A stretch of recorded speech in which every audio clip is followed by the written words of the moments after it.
অভিযান পরিচালনা করার পরে আমরা যেগুলো পেয়েছি সেগুলো আমরা আমাদের রিপোর্টে উপস্থাপন করেছি এবং এটা কর্তৃপক্ষের সিদ্ধান্তক্রমে পরবর্তীতে আর কি বোঝা যাবে যে কি পদক্ষেপ নেওয়া হয়েছে যে আমরা লিখে পাঠাইছি। আমরা এর আগেও দেখেছি যে 2 বার আপনারা অভিযান পরিচালনা করেন, মানুষ জানে যে দুদক ভালো কাজ করে এবং স্বচ্ছতা নিয়ে কাজ করে, কিন্তু আপনারা আবারও আজকে আসছেন, আপনারা একটু জনগণকে একটু মেসেজ দেন যে আপনারা কি কাজ করছেন, এই বিষয়টা একটু ক্লিয়ার করেন।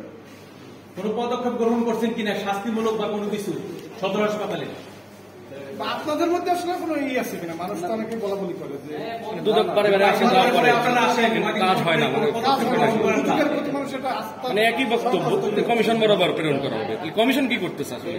আসলে এই সিদ্ধান্ত তো আমরা নিতে পারি না, সিদ্ধান্ত আমাদের কমিশন প্রত্যেক আমাদের সিদ্ধান্ত বাস্তবায়ন হয়। এখন আমরা দেখলাম না, তারপরে কমিশনকে এটা তো আসলে বলা যায় না। আচ্ছা, আপনারা তো আসছেন না, সেই অভিযানে আমাদেরকে চিকিৎসা দেয় না, ডাক্তাররা থাকে না, কোনো কিছু দিয়ে এই বিষয়ের জন্য কি অবস্থা?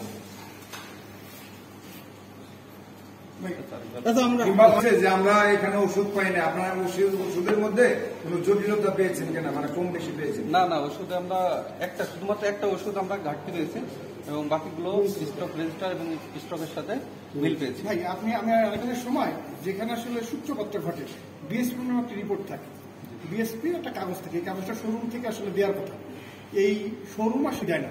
আপনাদের সেই যে আপনারা এটি আসলে এই বিএসপি যারা শোরুম থেকে গাড়ি কেনার পরে রিপোর্টটা দেওয়ার কথা দেয় না, এটি আসলে আসছিল কিনা? আর বালিয়াকান্দিতেও একটা অভিযান হয়েছিল, সাবজেক্ট একটু জানতে চাই যদি সম্ভব। এগুলো আমরা রিপোর্ট পাঠাইছি কমিশন বরাবর, সিদ্ধান্ত আসলে আপনার